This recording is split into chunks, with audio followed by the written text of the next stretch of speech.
Welcome back. इस video में हम बात करेंगे n largest and n smallest methods के बारे में। इन मेथड्स का यूज़ आप data frame as well as series के ऊपर भी कर सकते हैं। फर्स्ट मैंने पांडास को इंपोर्ट किया, then read underscore CSV method का यूज़ करके टाइटैनिक डेटा सेट को रीड किया, असाइन किया to the variable data. So data is the data frame. चलिए मैं डेटा को प्रिंट करता हूँ। You can see this is a data frame. अब बात करते हैं यन लार्जेस्ट मेथड के बारे में। This is the purpose of N largest method. It returns the first n rows sorted in descending order. Example के थ्रू समझाता हूँ। चलिए इस मेथड का यूज सीरीज के ऊपर करते हैं। सो इफ आई से डेटा ऑफ फेयर कॉलम को मैं एक्सेस करता हूँ। फेयर का F कैपिटल है। रिटर्न में मुझे एक सीरीज मिलेगा containing values present in the fare column. Shift enter and you can see this is a series. हर एक फेयर वैल्यू को एक लेबल है। इस सीरीज के ऊपर यन लार्जेस्ट मेथड को मैं अप्लाई करता हूं। सो this is a series object dot notation N largest. इस मेथड को मैं कॉल करता हूं without specifying any argument. Shift enter and return में मुझे 5 रोज मिल गए। सो बाय डिफॉल्ट 5 रोज ये रिटर्न करता है। अगर आप स्पेसिफाई करेंगे 7 हियर और 8 हियर, आपको 8 रोज मिल जाएंगे। सो मैं स्पेसिफाई नहीं करता हूँ। इस केस में मुझे 5 रिकॉर्ड्स मिल गए, 5 रोज मिल गए। So behind the scene in fare values को सॉर्ट किया गया in descending order and then first 5 rows को वैल्यूज को रिटर्न किया गया। सो 5 लार्जेस्ट वैल्यू हमें मिल गई from the fare column. So this is the largest fare present in the fare column. This is second largest, the same value, again the same value. Second largest fare is 263 rupees. Suppose मैं 10 specify करता हूँ तो मुझे 10 largest values मिलेगी from the fare column. So largest value is 512, it occurred 3 times, then 263 occurred for 4 times, then 262 rupees, 262 again and 247. So these are the 10 maximum or largest values present in the fair column. Similarly आप यन smallest का use कर सकते हैं। यन smallest इसका reverse work करता है। ये sort करता है इन असेंडिंग ऑर्डर, मीन्स सबसे कम वैल्यूज ऊपर आ जाएगी और उनको ये रिटर्न करेगा। सो फर्स्ट 10 स्मॉलेस्ट वैल्यूज को रिटर्न किया गया है। स्मॉलेस्ट वैल्यूज 0.0 हैं, मीन्स फ्री। सो फेयर कॉलम के लिए हमें स्मॉलेस्ट वैल्यूज मिल गई। सपोज मैं एज कॉलम के ऊपर अप्लाई करता हूँ। Smallest ages, smallest 10 ages. So babies, 1 year का बेबी, 0.75 ईयर्स का बेबी। सपोज मैं यन लार्जेस्ट अप्लाई करता हूँ इसके ऊपर। इस केस में 80 सबसे ज़्यादा एज है, 74 then 71, there are 2 people having age 71 then 70 and so on. So n largest and n smallest n number of rows और values return करते हैं sorted in descending order. n largest से आपको first n largest values मिलेगी, n smallest से first n smallest values मिलेगी। अगर आप n की वैल्यू पास नहीं करेंगे तो by default 5 smallest और largest values मिलेगी। So n largest में जो n argument है उसका पर्पस हमें समझ में आ गया। अब बात करते हैं कीप आर्गुमेंट के बारे में। सो एज की जगह पर मैं फेयर कॉलम लिख देता हूँ and we got 5 largest value. Consider यहाँ पे मैं 10 वैल्यूज लिखता हूँ। So you can see here 263 occurred for 4 times. Again in the next cell I am copying the same expression and यहाँ पे 10 की जगह पर मैं 5 लिख देता हूँ। सो 5 रिकॉर्ड्स मुझे मिल गए, फर्स्ट 5 रोज।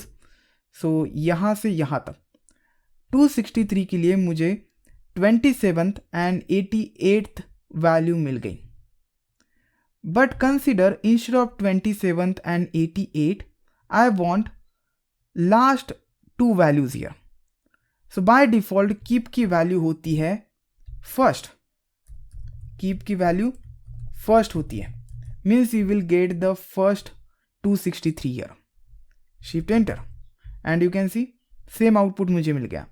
लेकिन मैं यहाँ पे कीप करता हूँ लास्ट एंड इस केस में मुझे 438 एंड 341 रिकॉर्ड मिल गया।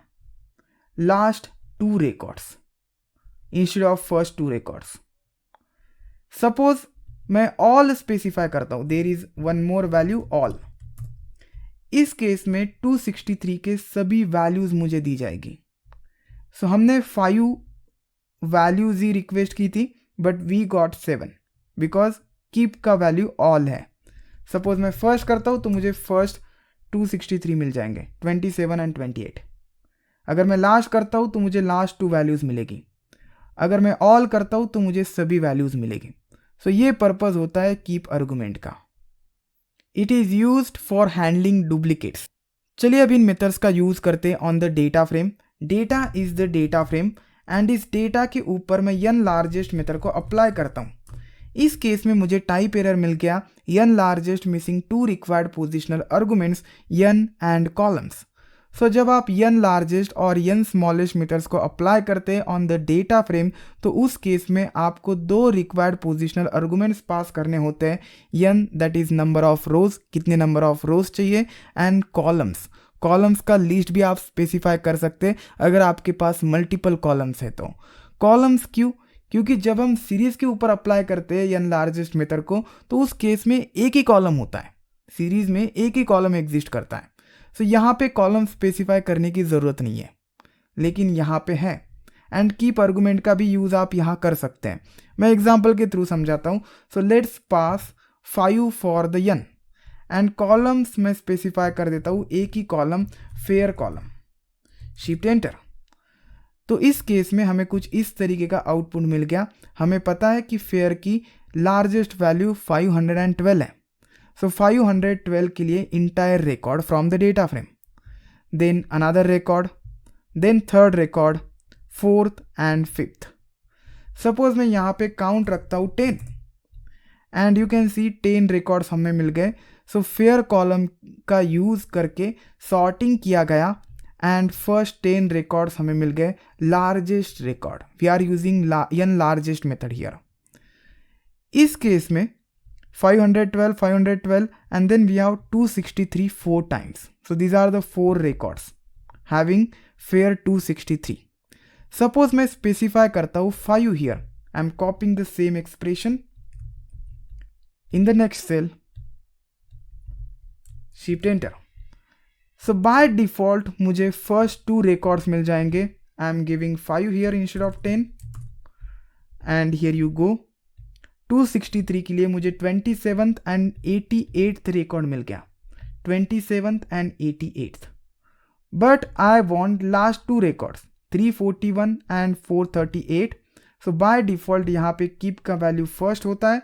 I will pass last and इस केस में मुझे 438 एंड 341 रिकॉर्ड मिल गया।